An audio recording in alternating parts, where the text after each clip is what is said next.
अध्यक्ष महोदय, आज हम लोग चर्चा कर रहे हैं केंद्र सरकार द्वारा पारित उस ऑर्डिनेंस और उसके बाद एक बिल जो उन्होंने अभी संसद में पारित किया, जिससे उन्होंने दिल्ली के लोगों के जनतांत्रिक अधिकारों को पूरी तरह से कुचल दिया।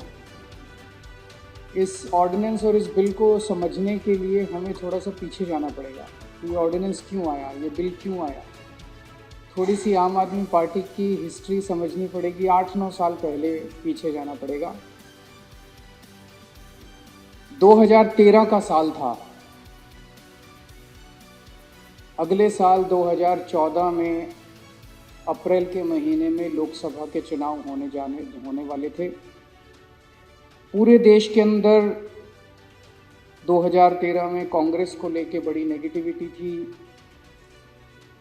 चारों तरफ ऐसे लग रहा था जैसे मोदी लहर चल रही है, मोदी लहर चल रही है। चारों तरफ देश के अंदर मोदी जी के बारे में चर्चा थी। अचानक 4 दिसंबर 2013 को दिल्ली विधानसभा के चुनाव हुए। 8 दिसंबर को नतीजे आए और 8 दिसंबर को कुछ अद्भुत हो गया कि एक नई पार्टी, जिसके पास ना चार आदमी नहीं थे, 4 रुपए नहीं थे, कोई चुनाव लड़ने वाला नहीं था। सारे मीडिया ने, मेरे को याद है चुनाव के 48 घंटे पहले भी इन मीडिया वालों ने हमारा एक स्टिंग जारी किया था। और एक नई पार्टी की 28 सीट आ गई और उनकी सरकार बन गई। और 28 दिसंबर को उस सरकार ने शपथ ली और सरकार ने काम करना चालू कर दिया। तो जो पूरे देश में मोदी लहर चल रही थी, अब चर्चा चारों तरफ हो गई पूरे देश में आम आदमी पार्टी की। आम आदमी पार्टी कहाँ से आ गई? सारे देश में आम आदमी पार्टी की चर्चा। मेरे को याद है जनवरी के फर्स्ट वीक में टाइम्स ऑफ इंडिया के फ्रंट पेज के ऊपर हेडलाइन थी कि उन्होंने सर्वे कराया और आम आदमी पार्टी की 150 सीट आने वाली है। मतलब माहौल ये था, चारों तरफ लोगों को लग रहा था कि पता नहीं क्या करिश्मा होने वाला। आप सोच सकते हो मोदी जी के दिल पे उस टाइम क्या गुजर रही होगी। आदमी बेचारा प्रधानमंत्री बनने जा रहा है और एक अचानक पता नहीं एक छोटे से राज्य, आधे राज्य के अंदर एक नई पार्टी आई और उसने हंगामा शुरू कर दिया। हमारी सरकार 49 दिन ही चली, लेकिन उस 49 दिन को लोग आज भी याद करते हैं। उस 49 दिन में जो अभी कुलदीप कह रहा था, पूरे दिल्ली के अंदर भ्रष्टाचार खत्म हो गया। कम नहीं हुआ, खत्म हो गया। लोग बताते हैं, ये पंजाब जो हम जीते, पंजाब के ट्रक ड्राइवर जो दिल्ली आते हैं वो बताते हैं जी, चौराहों के ऊपर पुलिस वालों ने पैसे लेने बंद कर दिए। किसी भी डिपार्टमेंट के अंदर लोगों ने पैसे लेने बंद। हमने जारी किया था ना वो कि भाई आप कोई रिश्वत मांगे तो मना मत करना, उसकी सेटिंग कर लेना और रिकॉर्डिंग कर लेना। रिकॉर्डिंग मेरे को भेज देना और मैं उस अफसर को जेल भेज दूंगा। 32 अफसरों को जेल भेजा हमने 49 दिन में। दिल्ली के अंदर से भ्रष्टाचार खत्म हो गया।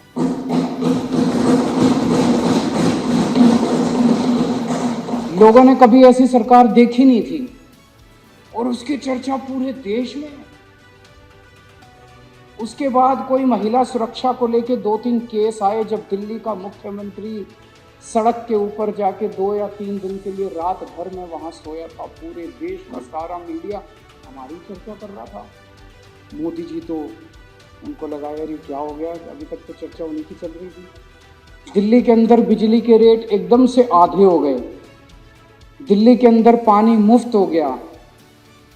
और उस वक्त जो इस देश का सबसे अमीर आदमी था, उसके खिलाफ बाय नेम एफआईआर दर्ज करानी।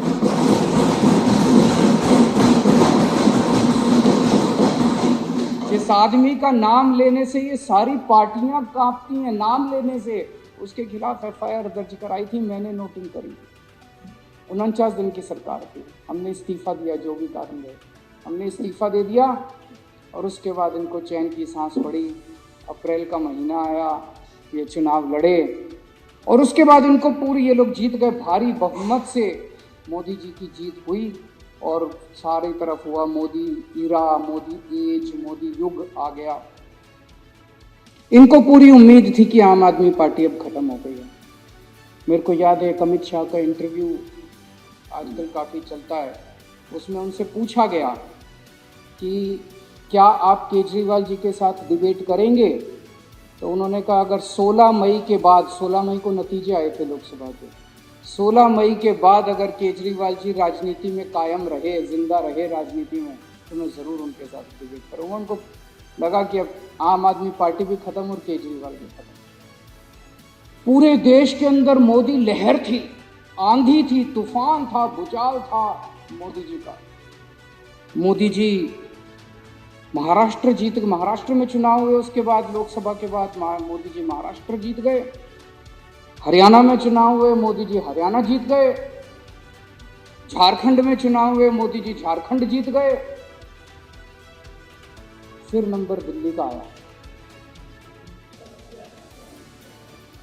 फरवरी 2015 में दिल्ली के चुनाव हुए और दिल्ली में 70 में से 67 सीट आम आदमी पार्टी।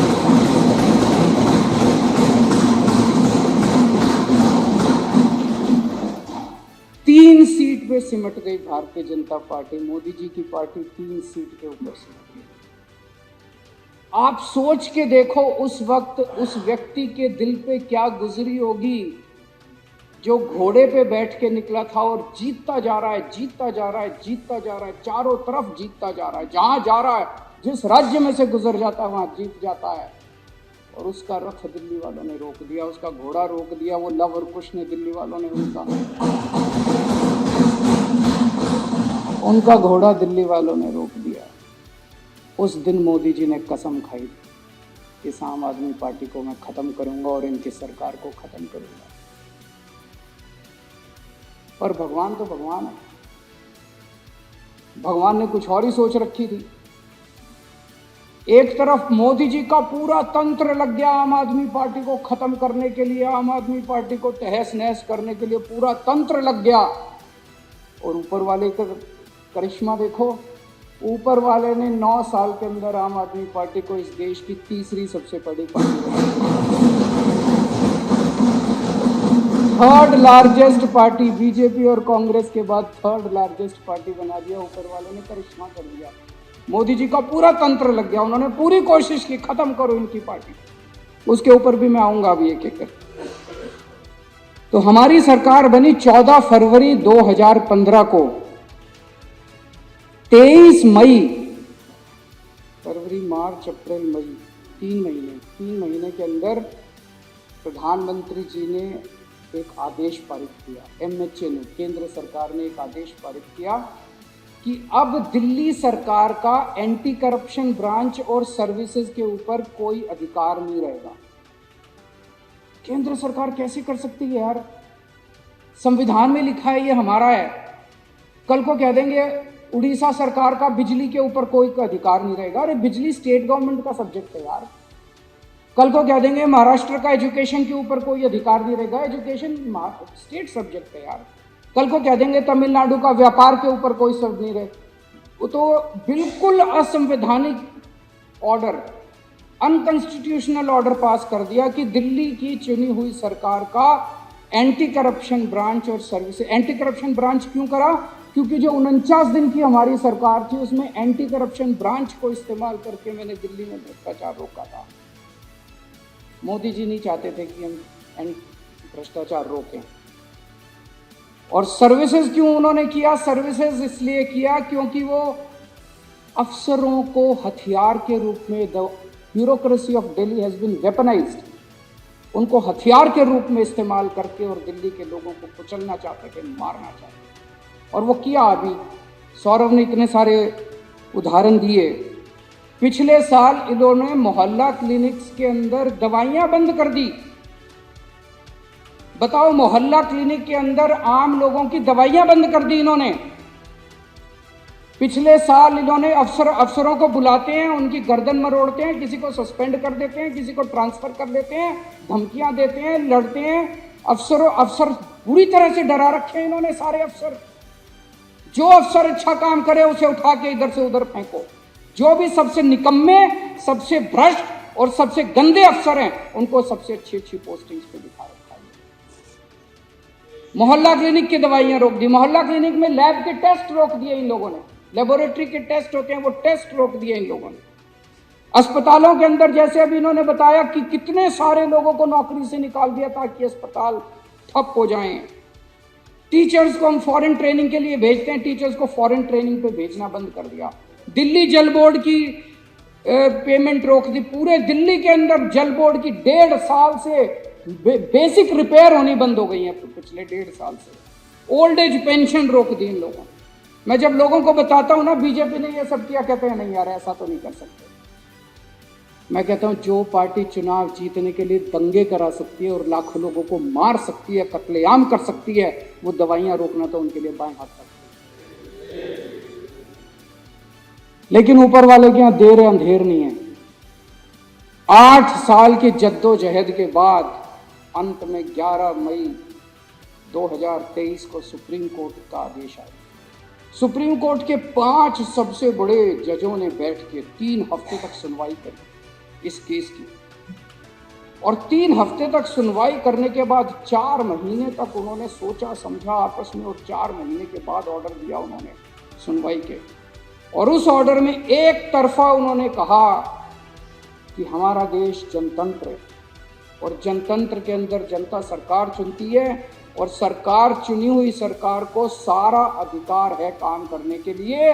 अफसरशाही के ऊपर दिल्ली की चुनी हुई सरकार की ही पावर होगी, एलजी की भी पावर नहीं होगी और मोदी जी की भी पावर नहीं होगी। ये कोर्ट के आदेश में लिखा है कि केंद्र सरकार की भी पावर नहीं होगी और एलजी साहब की भी पावर नहीं होगी।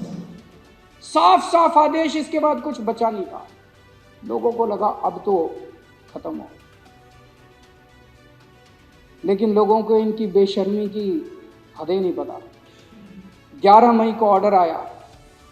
19 मई के बाद सुप्रीम कोर्ट की छुट्टियां होने वाली थी, 20 मई से छुट्टी होने वाली थी।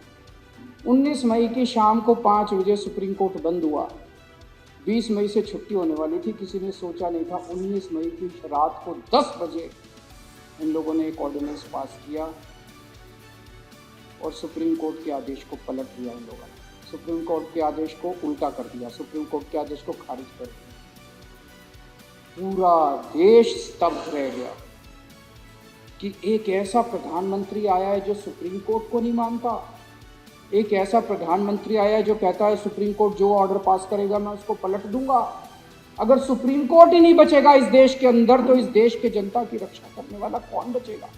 इस देश की जनता को न्याय कौन दिलाएगा? सारा देश स्तब्ध। मैं जहां भी जाऊं लोग कहें यार मोदी जी तो सुप्रीम कोर्ट को भी नहीं मानते, मोदी जी तो सुप्रीम कोर्ट को भी नहीं मानते, मोदी जी तो सुप्रीम कोर्ट का आदेश भी गलत।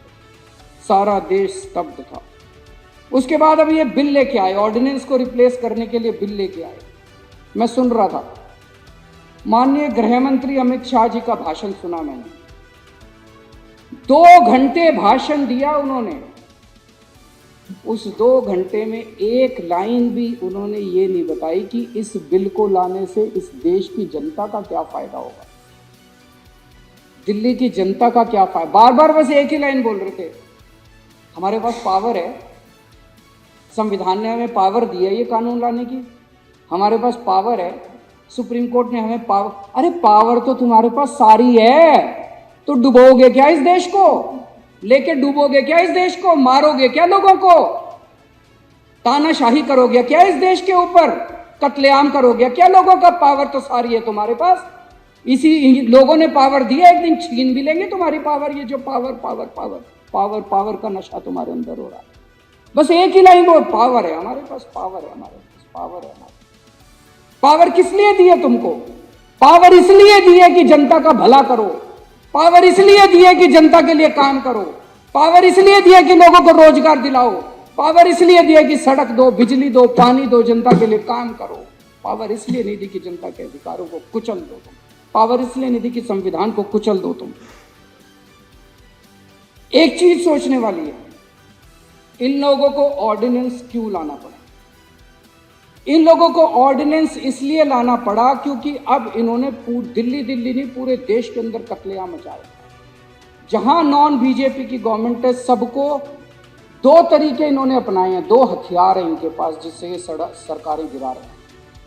या तो पैसे देते हैं और या फिर ईडी सीबीआई छोड़ के उसको धमकी देते हैं, गिरफ्तार कर लेते हैं और फिर बेल तभी होती है जब वो अपनी पार्टी बदलता है, उसके बाद ही बेल होती है। इन्होंने दिल्ली में दोनों हथियार इस्तेमाल किए। अभी तक ये 9 राज्यों के अंदर प्रधानमंत्री जी अब एक ये नया घोड़ा लेके चले हैं। पहले भी एक घोड़ा लेके चले थे, अब जो रथ लेके चले हैं उस रथ में 3 घोड़े हैं, एक ईडी, एक सीबीआई और एक कैश।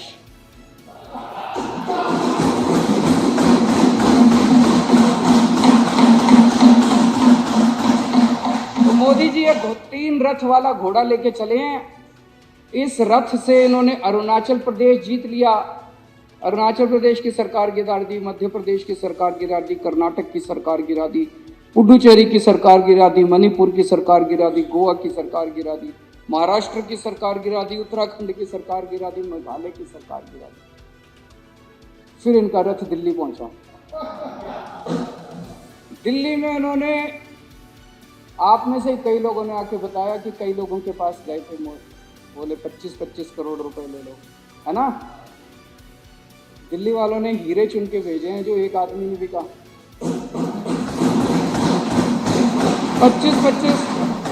25-25 करोड़ में भी नहीं बिके, कोई नहीं बिके। फिर इन्होंने ईडी सीबीआई भेजी, सतेंद्र जैन को गिरफ्तार कर लिया, मनीष सिसोदिया को गिरफ्तार कर लिया। अभी हम महाराष्ट्र के अंदर तो खेल देख ही रहे हैं, जो पार्टी छोड़ के उनकी पार्टी में जा रहे हैं सबकी बेल होती जा रही है, सबकी बेल होती जा रही है, ईडी की सबकी। आज अगर मनीष सिसोदिया और सतेंद्र जैन अगर इनकी पार्टी में शामिल हो जाए, कल बेल हो जाएगी। कोई उन्होंने कुछ गलत काम थोड़ी कर रखा है, ये तो नौटंकी चल रही है।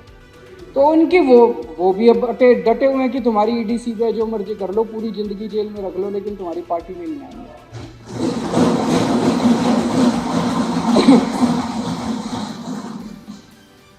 तो इधर इनका ये रथ आके रुक गया, ना तो इनका कैश चला, ना इनकी ईडी सीबीआई चली। तो तब इनको ये ऑर्डिनेंस लाना पड़ा कि यार ये कुछ और घपला कुछ करो और इनकी सरकार को गिराओ, इनकी सरकार को काम करने से रोको। दिल्ली के लोग हमें बहुत प्यार करते हैं। 3 पहले हमें असेंबली के चुनाव जिताए, फिर उन्होंने एमसीडी का चुनाव जिताया। पिछली साल इन्होंने कितना गंद मचाया दिल्ली में, जो अभी मैं बता रहा था। पर जनता तो देख रही है, जनता कोई बेवकूफ़ थोड़ी है। इन्होंने इतना गंद मचाया, इन्होंने मोहल्ला क्लिनिक की पेमेंट रोक दी, जल बोर्ड की पेमेंट रोक दी, और ओल्ड एज पेंशन रोक दी, विधवा पेंशन रोक दी। फिर भी दिल्ली वालों ने इनको हरा दिया। दिल्ली वाले जानते थे यही हैं जो गुंडागर्दी कर रहे हैं, कसूरवार यही हैं। दिल्ली वाले हमें बहुत प्यार करते हैं, इसीलिए प्रधानमंत्री मोदी जी दिल्ली वालों से लड़ते हैं, डरते हैं। प्रधानमंत्री जी को यही खतरा है कि कहीं एक दिन ऐसा ना आ जाए कि जैसे दिल्ली वाले इनको प्यार करते हैं, कहीं पूरा देश इनको ना प्यार करने लग जाए। फिर तो दिल्ली हो गई, दिल्ली के बाद पंजाब वाले भी हमें बहुत प्यार करते हैं। लोग कहते हैं कि दिल्ली और पंजाब में तो 50 साल कम से कम इनकी सरकार कहीं नहीं जाती। तो उनको यही डर लगता है। 8 साल में 8 साल हो गए हमारी सरकार को, अब 7-8 साल।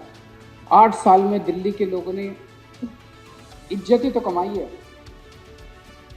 पहले दिल्ली को लेके पूरे देश में क्या चर्चा होती थी? कॉमनवेल्थ घोटाला, सीएनजी घोटाला। पूरे देश में जब भी कोई दिल्ली वाला जाता, अच्छा तू दिल्ली से आया, वही सीएनजी घोटाला, कॉमनवेल्थ घोटाला, ये घोटाला, वो घोटाला, घोटाले से जाने जाते थे। अब दिल्ली वाला पूरे देश में कहीं भी जाता है, लोग पूछते हैं अच्छा तुम्हारे बिजली के बिल 0 आते हैं, अच्छा तुम्हारे स्कूल इतने अच्छे हो गए, अच्छा तुम्हारे मोहल्ला क्लिनिक कैसे हैं, अच्छा तुम्हारे यहाँ इलाज। लोग, दिल्ली के लोगों की पूरे देश में इज्जत बढ़ गई। लोगों के बाहर से रिश्तेदार आते हैं, मेरे को बताते हैं लोग, बाहर से रिश्तेदार आते हैं। कितने लोग सोशल मीडिया पे डालते हैं, आज मैं बाहर से आया, मैं टैक्सी में बैठा, मैंने टैक्सी ड्राइवर से पूछा, टैक्सी ड्राइवर खूब तारीफ कर रहा था स्कूलों की। आज मैं बाहर से आया, मैं ऑटो में बैठा, मैंने ऑटो ड्राइवर से पूछा, वो खूब तारीफ कर रहा था दिल्ली के अस्पतालों की। इतनी इज्जत दिल्ली के लोगों ने इज्जत ही तो कमाई है पिछले 8 साल के अंदर। इन्होंने हमारे इतने काम रोके, पूरी कोशिश कर ली। पिछले 8 साल से प्रधानमंत्री जी पर्सनली लगे हुए हैं हमारे सारे काम रोकने के लिए। उसके बावजूद भी हमने स्कूल ठीक कर दिए, मोहल्ला क्लिनिक बना दिए, अस्पताल अच्छे कर दिए, अस्पतालों के अंदर इलाज मुफ्त कर दिया, महिलाओं का किराया मुफ्त कर दिया, बिजली 24 घंटे कर दी, बिजली फ्री कर दी, पानी घर घर पहुंचा दिया, पानी फ्री कर दिया, तीर्थ यात्रा करा के ला रहे हैं बुजुर्गों को, कच्ची कॉलोनियों के अंदर इतना बड़ा सड़क बना रहे हैं, पानी की पाइपलाइन लगा रहे हैं, सीवर का नेटवर्क लगा रहे हैं। ओल्ड एज पेंशन आज सबसे ज़्यादा पूरे देश में दिल्ली के अंदर मिल रही है। सबसे कम महंगाई, ये मैं नहीं कह रहा, केंद्र सरकार का आंकड़ा कह रहा है, सबसे कम महंगाई आज दिल्ली के अंदर है, दिल्ली के लोगों के। और जगह जगह सड़कों का निर्माण कितने काम कर रहे हैं। मेरे को लगता है अगर सबसे ज़्यादा काम करने का कोई नोबेल प्राइज़ होता तो वो दिल्ली की जनता को 2 करोड़ लोगों को मिलता। मुझे कई बार लगता है कि भगवान की कृपा है दिल्ली वालों के ऊपर कि इतनी सारी, इतनी शक्तिशाली शक्तियां हैं जो दिल्ली के कामों को रोकने की कोशिश कर रही हैं। लेकिन भगवान जब सारे दरवाजे बंद कर देता है तो एक खिड़की कहीं से खोलता है। हर जगह कभी ना कभी कोई खिड़की खुल जाती है और दिल्ली वालों के काम हो जाता है। हमारे पास क्या है? कुछ नहीं है। ये पिछले 2 साल से सारी सीबीआई ईडी लगी हुई है, 100 करोड़ रुपए खा गए ये लोग। अरे कहीं कोई एक पैसा तो मिले। 100 करोड़ है कहाँ? 100 करोड़ खा गए। हमारे पास अगर है तो हमारे पास आशीर्वाद है।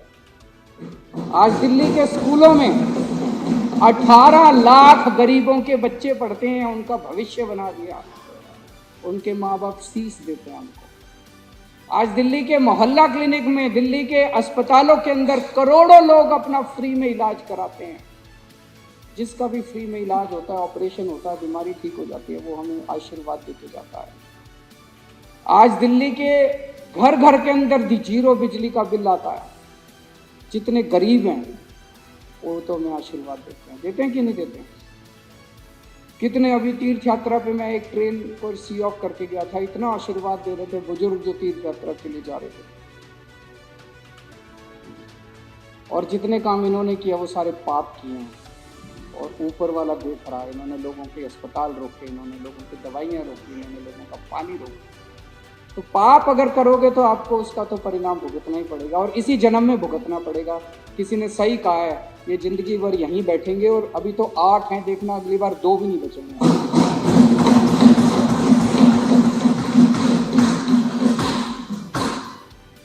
मोदी जी दिल्ली वालों को हराना चाहते हैं। मोदी जी दिल्ली वालों के बेटे को हराना चाहते हैं। मैं मोदी जी को कहना चाहता हूं, ना दिल्ली वाले हारेंगे और ना दिल्ली वालों का बेटा हारेगा।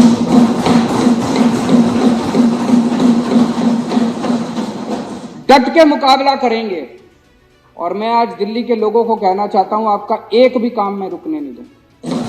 स्पीड थोड़ी कम हो जाएगी, मुझे पूरा उम्मीद है सुप्रीम कोर्ट के ऑर्डर आएगा, सुप्रीम कोर्ट से हम जीत के आएंगे, दिल्ली के लोगों के हक में वापस दिलाऊंगा और उसके बाद 100 की बजाय 200 की 300 की स्पीड से काम होगा। लेकिन तब तक काम रुकेंगे नहीं आपके। विदेशों में जाके बड़ी बड़ी बातें करते हैं प्रधानमंत्री, जनतंत्र की बात करेंगे, लार्जेस्ट डेमोक्रेसी की बात, और यहाँ आके डेमोक्रेसी को कुचलने की और क्रश करने का। मैं ये सोच रहा था, डेमोक्रेसी के कई सिस्टम होते हैं। कोई कहता है वेस्टमिंस्टर मॉडल, कोई कहता है प्रेसिडेंशियल फॉर्म ऑफ डेमोक्रेसी, कोई कहता है पार्लियामेंट्री फॉर्म ऑफ, अलग अलग मॉडल हैं। ये जो बिल आए हैं इसमें 3 मेंबर कमेटी बनाई है जिसमें मुख्यमंत्री होगा और 2 अफसर उसके सर पे बैठे होंगे। ये कौन सा मॉडल है? भगवान ही जानता है ये कहां से लाए हैं। आरएसएस वालों का सबसे खुराफाती दिमाग होता है। ये संघी मॉडल है। भगवान ही जानता है ये ऐसा मॉडल वेस्टमिंस्टर मॉडल है कि लंदन का। ये संघी मॉडल है जो ये डेमोक्रेसी का एक अलग ही मॉडल ये निकाल के लेके आए हैं। चौथी पास मॉडल है ये। दिल्ली के लोगों को मैं एक ही बात कहना चाहता हूं, आपने मुझे कुर्सी दी है, मैं आपकी कभी भी पगड़ी उछलने नहीं दूंगा।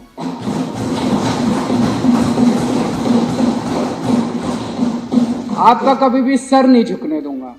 दिल्ली के कभी कोई काम में रुकने नहीं दूंगा।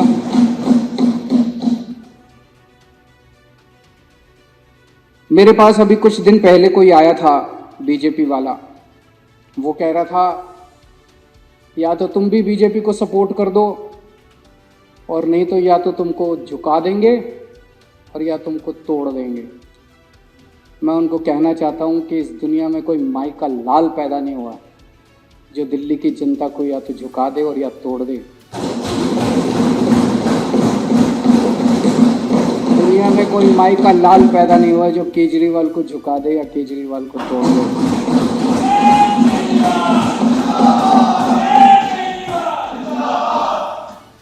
अभी मैं लाल किले से भाषण दिया, प्रधानमंत्री जी ने, वो कह रहे थे कि अब हम 1000 साल आगे का एक वो नींव रख रहे हैं, कुछ भैया 1000 साल ऐसा कुछ कहा था उन्होंने, 1000 साल की नींव रख रहे हैं।